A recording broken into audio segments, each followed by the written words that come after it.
Bismillahirrahmanirrahim. Alhamdulillahi rabbil alamin. Allahumma salli wa sallim ala sayyidina Muhammadin miftahi babi rahmatillah adada ma fi ilmillah. Salatan wa salaman daimaini bidawami mulkillah wa ala alihi wa sahbihi. Allahumma salli ala sayyidina Muhammadin salatan taftahu biha lana futuhal arifin wa tufaqihuna biha fid din wa ala alihi wa sahbihi. Assalamu alaikum warahmatullahi wabarakatuh.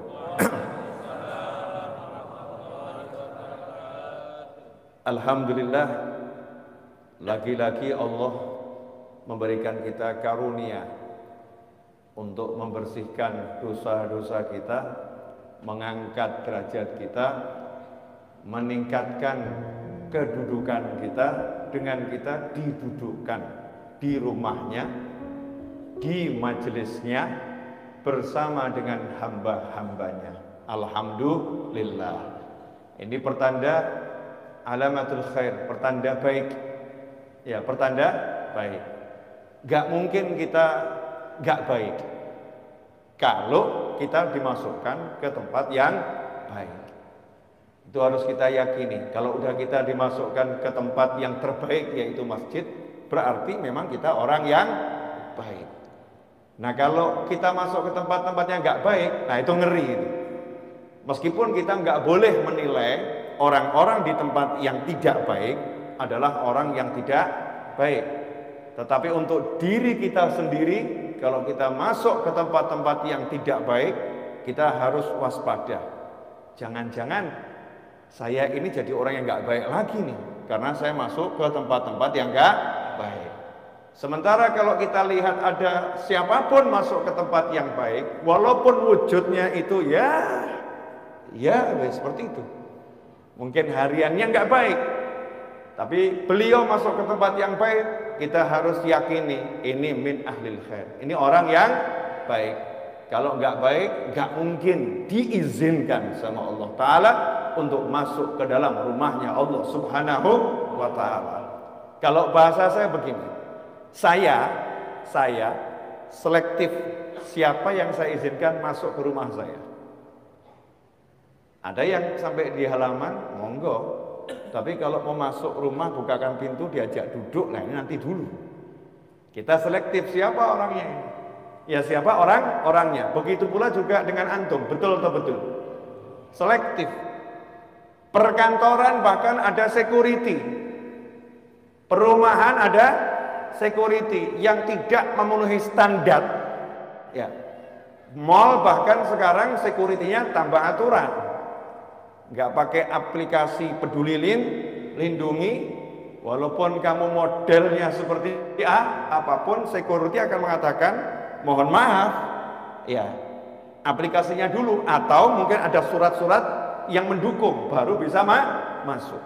Begitu pula dengan rumahnya Allah Subhanahu wa Ta'ala, kita harus yakin siapa yang udah dimasukkan Allah ke sini berarti orang yang sudah layak, ya orang yang punya kualitas. Ya, orang yang punya kemuliaan. Terlepas kita nggak bisa melihat kemuliaannya, kita nggak bisa melihat kebaikannya, karena kebaikan antar individu yang satu dengan individu yang lain itu tidak sama. Ada pencuri, ada masuk masjid, baik nggak? Baik, mencurinya yang nggak baik. Ada koruptor masuk masjid, baik nggak? Baik, yang nggak baik apa? Mencurinya. Cuman namanya buat korupsi kan agak keren, korupsi ya. Ya sama-sama maling kan beda level. Beda level, sehingga namanya juga berubah. Ya, seperti itu. Ada orang ahli melihat yang haram masuk masjid, baik enggak? Baik, melihatnya yang haram yang enggak baik. Tapi kalau sampai kita yang punya banyak hal gak baik dimasukkan masjid, sadarlah berarti di diri kita ada minimal satu kebaikan yang menyebabkan Allah mengizinkan kita masuk ke dalam masjid. Itu harus di husnudzon, prasangka baik. Gak akan rugi orang yang berprasangka baik. Alhamdulillah. Ikhwani rahimakumullah, sahabatku dan pemirsa dimanapun antum berada, insya Allah 20 menit. Ya, insya Allah 20 menit. Jangan lihat saya pandangan gak enak. 20 menit itu kalau barokah ya insya Allah manfaatnya luar biasa. Buat yang ahli kuota ngucapnya alhamdulillah nih, alhamdulillah hanya 20 menit hemat kuota. Mungkin buat yang di sini kok terlampau cepat 20 menit. 20 menit insya Allah kita udah masuk waktu isya. Ya insya Allah masuk waktu isya. Jadi 20 menit ini insya Allah berkah. Saya mau bicara tentang serahkan urusanmu kepada Allah. Serahkan urusanmu kepada Allah. Ini yang pengen saya sampaikan dan sebarluaskan beberapa hari ini, terus saya ulang-ulangi meskipun judulnya berbeda, gayanya berbeda, tapi intinya sama. Ya, intinya sama. Kali ini judulnya serahkan urusanmu kepada Allah. Kenapa ini saya angkat? Ya, kenapa ini saya angkat untuk bulan ini atau mungkin bulan-bulan ke depan, tema ini akan saya hangatkan gitu. Serahkan urusanmu kepada Allah Subhanahu wa taala. Karena ketika saya buka kolom khusus untuk bertanya, ya, kolom khusus untuk bertanya lewat pesan WhatsApp di nomor tertentu, itu pertanyaan yang masuk rata-rata pertanyaan orang, mohon maaf mentok, pusing, banyak hutang bingung, suaminya nyebelin bingung, istrinya ngeruwetin bingung, anaknya nggak bisa diatur bingung, tetangganya reseh bingung. Ini bahasanya orang zaman sekarang gitu ya. Di kantor banyak masalah bingung. Satu kata bingung cari solusi. Ya, bingung cari solusi. Ini yang terjadi di tengah-tengah masyarakat dan harus disolusikan. Kalau kita bilang kamu hadir majelis, jawabannya saya ini ahli majelis, Bib. Kalau kita bilang kamu baca istighfar yang banyak, udah kebanyakan, Bib. Masya Allah, udah kebanyakan, Bib. Kalau kita bilang kamu sholat hajat dan yang lain, udah saya jalankan, Bib. Kalau kita bilang kamu banyak baca surat Yasin, jangankan Yasin, Bib, khatmul Quran itu udah saya lakukan berkali-kali, tapi masih pusing, Bib. Ada enggak yang seperti ini? Ada. Nah, ini kan pertanyaan yang harus dijawab. Dalam sebuah hadis, ini sekarang tanggal berapa ini? Jumadil akhir. Tanggal berapa? Besok sudah masuk 20, berarti sekarang tanggal 20. Ya, 20 Jumadil akhir. Kalau saya nggak salah nanti dicek lagi. Saya ini juga nggak hafal peristiwa-peristiwa. Nenek saya itu lahirnya tanggal 20 Jumadil akhir. Kenal nenek saya? Kalau nggak kenal keterlaluan. Asli kalau nggak kenal keterlaluan. Nenek saya namanya Fatimah Az-Zahra, putranya Nabi Muhammad SAW, putrinya Nabi Muhammad SAW. Itu nenek saya. Ini tanggal 20 kalau saya nggak salah ya. Nah, kadang cucu kan juga salah tanggal, wajar tuh ya. Cucunya juga nggak jelas. Cucunya nggak jelas. Itu nenek saya kalau nggak salah lahir 20 Jumadil akhir. Malam ini bergeser ke maghrib kan sudah mulai tanggal 20 Jumadil akhir. Maka saya akan mengenang wasiatnya Nabi Muhammad SAW untuk nenek saya, untuk putrinya tercinta Fatimah Az-Zahra radhiyallahu anha. Rasulullah mengatakan, ucapkan wahai Fatimah, baca doa ini, ya hayyu ya qayyum bi rahmatika astaghith ya wa min adzabika astajir aslih li sya'ni kullahu wa la takilni ila nafsi tarfata ain. Walaupun riwayatnya beda-beda. Ada ya hayyu ya qayyum bi rahmatika astaghith, kemudian langsung aslih li sya'ni kullahu wa la takilni ila nafsi tarfata ain. Kalau diterjemahkan bebas, kalimat itu diperintahkan oleh Nabi Muhammad SAW kepada putrinya. Nah, ini menarik ya. Saya mau nanya sama bapak-bapak dan ibu-ibu, mohon maaf, kapan terakhir kali kita panggil anak kita, putra atau putri kita, kemudian kita ngomong begini, nak, jangan lupa ya, kalau habis sholat subuh sama habis sholat maghrib atau pagi sama sore, jangan lupa baca doa ini. Ini doa favoritnya ibu, ini doa favoritnya ayah. Baca doa ini, insya Allah kamu selamat dunia akhirat. Ayo dibaca, diapalin. Kapan terakhir kali, Bu? Kok wajah diam semua, kenapa? Belum pernah? Belum pernah? Ya udah, jangan nanti malam deh. Besok ya, cari dulu doanya. Nah, Bapak Ibu apalin dulu, baru anak suruh ngapalin. Jangan nanti gila, jangan lupa ya, baca doa ini. Doanya apa? Sebentar, dia Google dulu. Sebentar, jangan gitu. Kita hafalkan dulu doa-doa yang bisa kita wasiatkan untuk putra-putri kita, karena hadiah terbaik seorang mukmin kepada mukmin yang lain adalah ilmu, adalah doa. Maka hadiah terbaik kepada anak adalah bekali ilmu akhirat. Kasih dia amalan, kasih dia zikir, kasih dia doa. Itu akan jadi bekal yang abadi selama-lamanya. Dan itu dilakukan oleh Nabi Muhammad SAW meskipun beliau pembuka. Surga nggak akan bisa dimasukin siapapun kalau belum dimasukin oleh Nabi Muhammad SAW. Meskipun yang punya kuncinya adalah Nabi Muhammad SAW, tapi Rasul rajin ngomong pada keluarganya, baca ini, baca ini, baca ini, amalkan ini, amalkan ini, amalkan ini. Sementara kita nggak punya pembuka kuncinya surga kecuali nunut Nabi Muhammad SAW. Kita yang ada sama anak, jangan lupa sarapan, jangan lupa makan siang, jangan lupa mandi, jangan lupa gosok gigi, jangan lupa bersihkan tempat tidur, jangan lupa olahraga, jangan lupa, jangan lupa, jangan lupa, jangan lupa. Tapi kurang muncul, jangan lupa baca doa ini, jangan lupa baca doa ini, jangan lupa baca doa ini. Itu hampir tidak muncul dari lisan kita. Bukan nggak pernah, yang mungkin pernah, tapi ya persentasenya sangat minim. Betul atau betul? Ya nggak betul juga nggak apa-apa, tapi saya yakin betul. Ini karena berdasarkan pengalaman di lapangan ya. Saya kan orang lapangan, kumpul dengan masyarakat. Ya Hayyu ya Qayyum, duhai yang maha hidup dan maha kuasa mengurus segala sesuatu sendiri.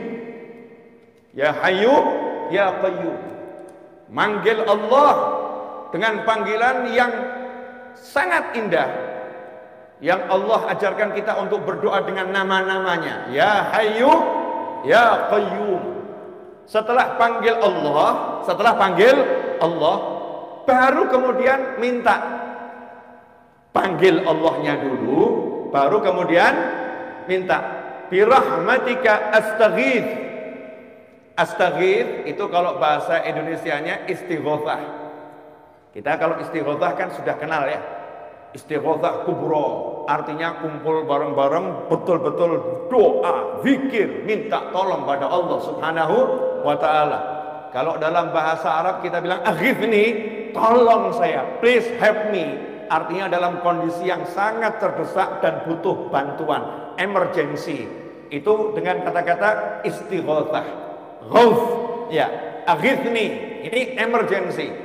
Kalau nggak emergency, nggak tahu darurat, biasanya ini gitu ya. Lebih itu nanti masih nggak jadi masalah, nggak langsung. Tapi kalau udah akhir nih, orangnya udah mau tenggelam, tangannya sudah dikeluarin, ya cuman tangan yang kelihatan, tolong saya, tolong saya. Nah ini kalimatnya akhir nih. Rasul mengajarkan ya Hayyu ya Qayyum birahmatika astaghith. Duhai Allah yang maha hidup dan maha kuasa mengurus segalanya sendiri, aku minta tolong kepadamu membawa kasih sayangmu. Jadi demi kasih sayangmu ya Allah, demi engkau maha pengasih, engkau maha penyayang, engkau rahmatmu mendahului amarahmu, rahmatmu meredam amarahmu. Demi semua itu ya Allah, tolong saya. Jangan lihat diri saya banyak dosa, jangan lihat diri saya nggak layak. Memang saya nggak layak. Saya banyak dosa, memang saya banyak dosa. Tapi ini saya minta tolong dengan engkau kedepankan kasih sayangmu ya Rabb. Tunjukkan kasih sayangmu, tolong saya. Birahmatika astaghith. Nah kemudian wala takilni ila nafsi tarfata ain. Sedetik pun jangan biarkan aku ngurus diriku sendiri. Jangan serahkan urusan itu untuk urus sendiri sedetik pun. Jadi minta setiap saat urusannya diurus sama Allah Subhanahu wa ta'ala. Jangan biarkan sedetik pun aku ngurus sendiri. Engkau yang ngurus ya Rabb, engkau yang bereskan ya Allah. Nah, insya Allah 7 menit kita akan bahas ini, karena saya sudah bicara 15 menit. Gak terasa 15 menit. Terlampau cepat ya, ternyata 15 menit. Terasa enggak 15 menit? Enggak, ya inilah wali-wali itu Masya Allah. Ya jelas, diajak ngomong begini, ya 15 menit tidak terasa. Biasanya yang enggak terasa kan yang nonton drama-drama itu. Oh kok udah habis gitu kan. Alhamdulillah kalau antum udah bisa memenangkan persaingan. Pengajian kok rasanya 15 menit tidak terasa. Lanjut dikit lagi, boleh? Ya. Ini intinya ilmu di sini. Intinya ilmu yang mau saya sampaikan. Tapi tolong kita ngobrol santai ya, dijawab sejujur-jujurnya. Benda yang paling berat di sini yang kelihatan mata mimbar ini kelihatannya berat sekali ya, kelihatannya aja. Belum tentu berat juga kan ya. Kadang-kadang kita kan tertipu sama penampakan ya, kelihatannya berat, tapi memang ini dari kayu berat. Kalau ada bocah anak saya ya umurnya 8 tahun atau anak antum umurnya 7 tahun, kemudian kita perintahkan sang anak, tolong nih mimbarnya kamu angkat nak, mimbarnya kamu angkat nak, tolong mimbarnya diangkat.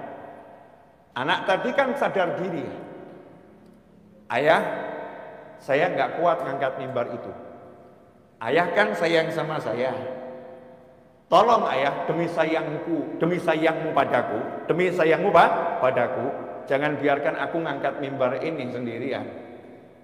Jangan pasrahkan ini padaku ya ayah, wahai ayah. Tolong ayah panggilkan itu mas-mas yang membantu di rumah sini 5 orang, biar mereka yang ngangkat. Aku saja yang melihat, mereka yang ngangkat. Boleh nggak anak ibu, anak bapak ngomong begitu? Boleh kan?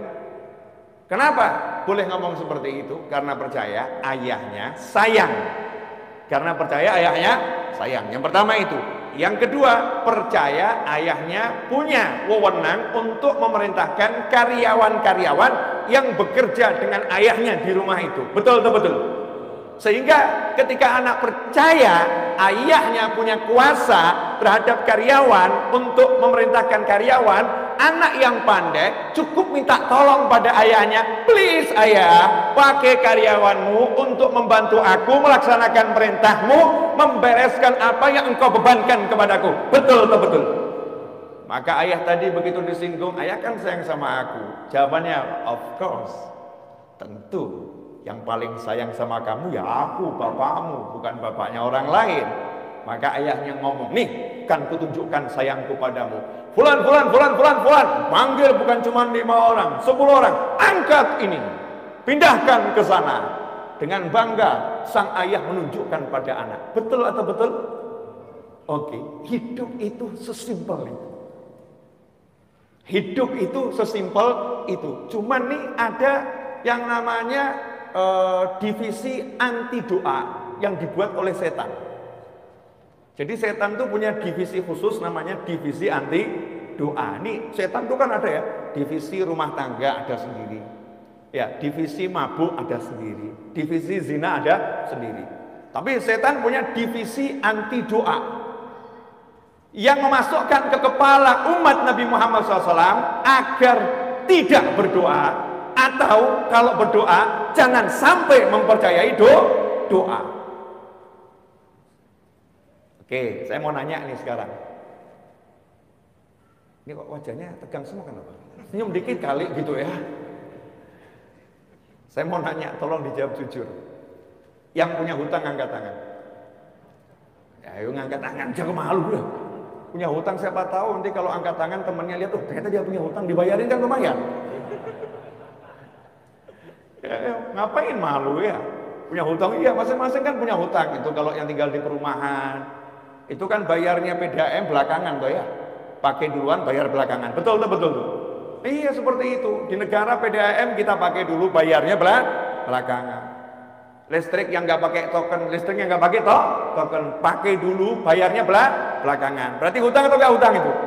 Hutang. Beli mobil ngangsur, itu hutang nggak tuh? Hutang, pakai dulu, bayarnya belakangan. Jadi ya saya yakin nih 99,999% punya hutang. Di antara orang yang berhutang, ada yang pusing. Pertanyaan saya, banyak atau ada? Nah, ini pelaku mulai ngaku. Banyak yang pusing. Pusing kenapa? Mau bayar hutang, nggak punya sesuatu yang digunakan untuk bayar hutang. Betul? Oke. Saat itu seharusnya kita akan cari solusi. Betul? Solusi agar hutang saya bisa terlunaskan. Benar?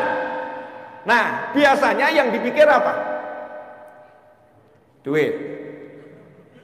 Nah, kalau duit mulai lihat kalungnya istri masih ada enggak ya? Ini kalung nyonya bisa dijual. Ternyata udah enggak ada yang bisa dijual. Mulai lihat temennya, siapa yang bisa dihutangin? Ternyata masih punya hutang sama semua temennya, belum ada yang dibayar.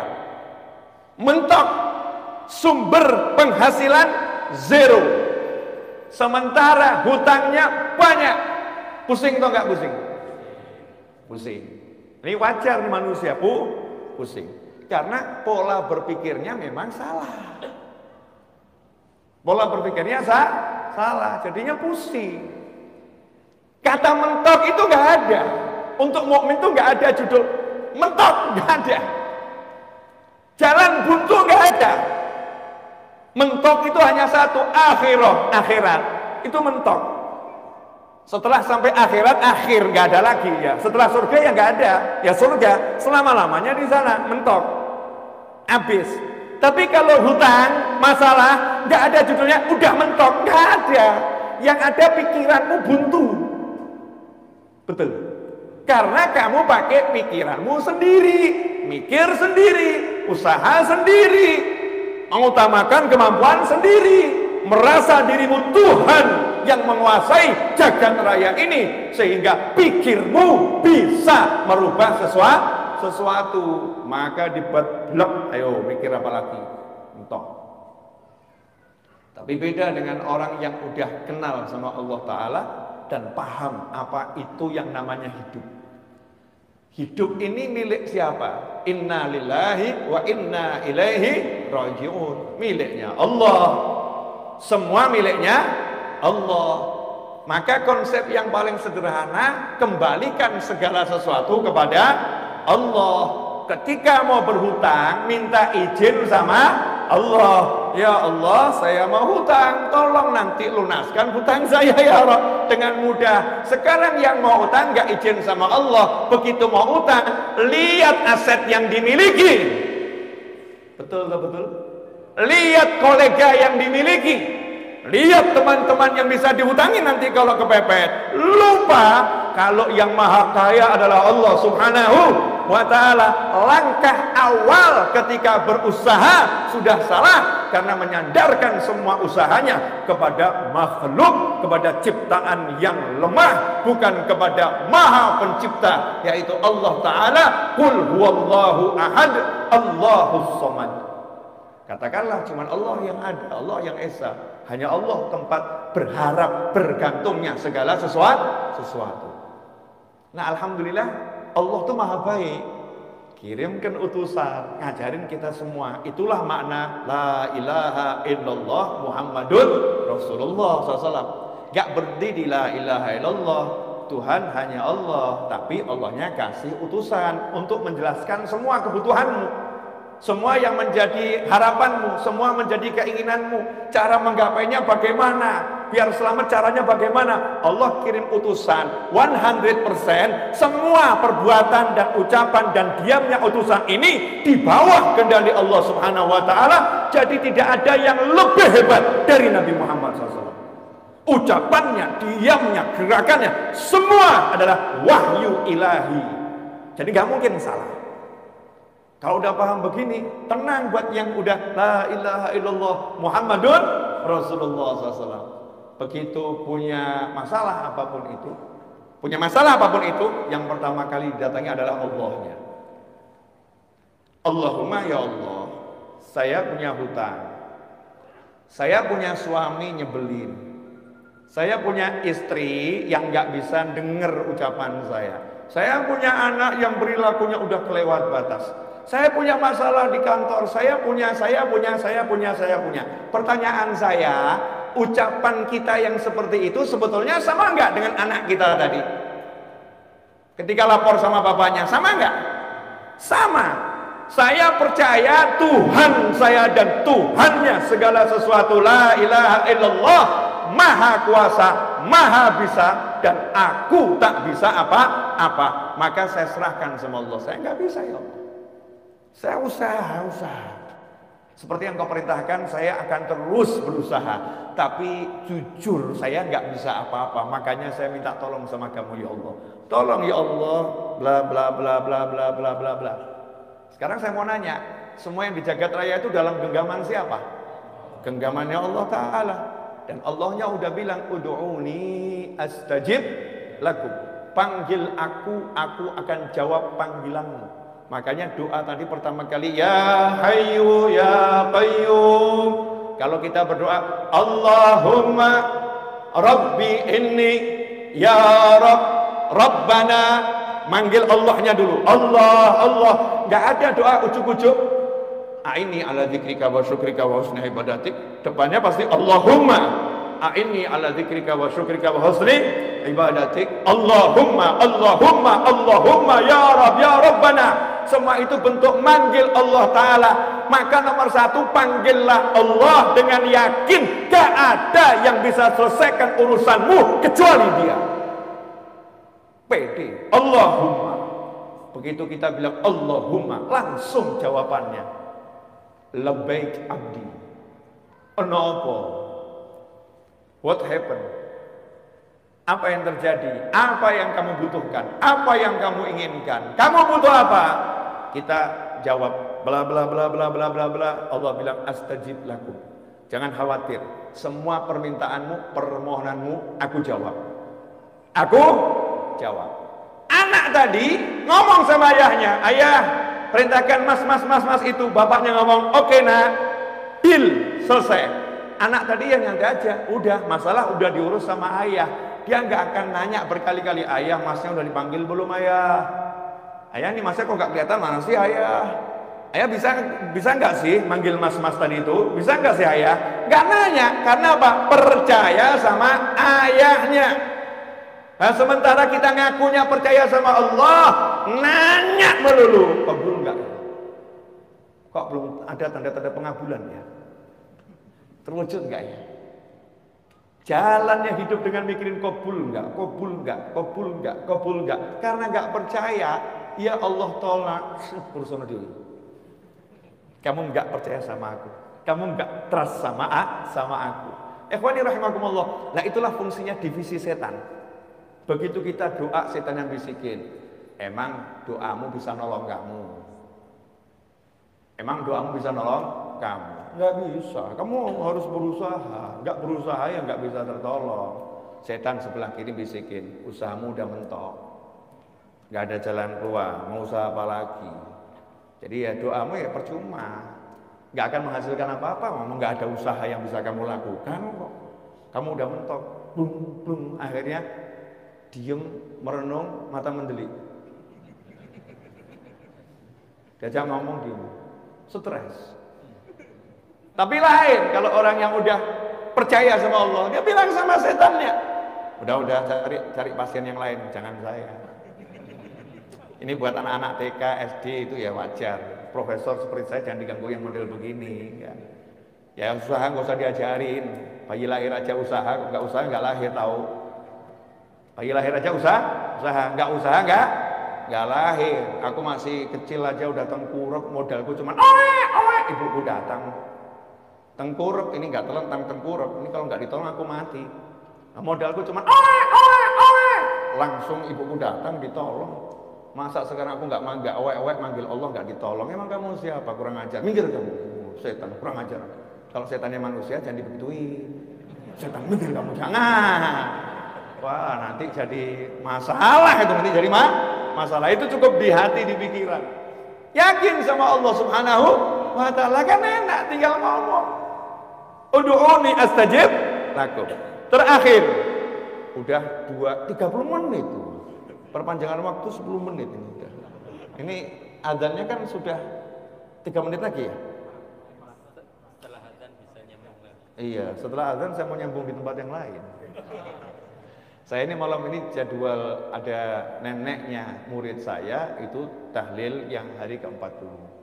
Jadi bukan jadwal saya ceramah di sini. Kebetulan Habib Gas lagi berhalangan. Kemudian saya diminta tolong karena saya lagi ada di Jakarta. Habib bisa nggak? Oke, siap, seneng saya. Kalau waktu buat ngajar apalagi di sini saya senengnya luar biasa. Nah, jadi setelah dari sini saya cus ke tempat yang lain. Boleh toh? Enggak boleh juga tetap jalan. Tetap jalan. Terus apa fungsinya ngomong? Ya enggak tahu, asal ngomong aja ini. Nah, hadirin yang dimuliakan Allah Ta'ala. Ini akhirnya untuk menggabungkan dari awal tadi. Yang terakhir begini, simple. Pernah tahu yang film-film tukang sihir, film-film tukang sihir itu? Judulnya macam-macam ya. Saya masih cari itu selain Harry Potter, ya. Hanya Harry Potter saja itu yang pakai kakek sihir. Betul ya? Itu mungkin yang buat juga merasa ada diskriminatif di kelompok tukang sihir. Ya, kaum lelaki merasa diremehkan gitu ya. Masa lelaki kalah sihirnya sama perempuan? Mungkin loh ya, muncul Harry Potter. Karena dari dulu tuh ya nggak ada judulnya kakek sihir. Yang ada selalu nenek sihir. Betul nggak? Jadi ibu-ibu sebagai wanita harusnya protes itu. Kenapa sekarang ada kakek sihir? Sampai sihir aja laki-laki mau ngerebut. Itu wilayah kami. Masya Allah. Nenek sihir. Di Al-Quran juga nafasa wanita-wanita yang meniupkan buhul-buhul. Ada ikatan-ikatan sihir. Ditiup-tiup sama perempuan yang ahli sihir. Nenek-nenek sihir. Nah kalau kita ambil dah sekarang ini, entah itu kakek, entah nenek, pokoknya penyihir. Penyihir itu kekuatannya di mana? Ya kan saya pakai penyihir karena Anda kan penggemar Harry Potter. Pernah lihat kan ya film Harry Potter. Di mana kekuatannya? Ucapan. Tongkat, kemudian diputer-puter. Ya, baca.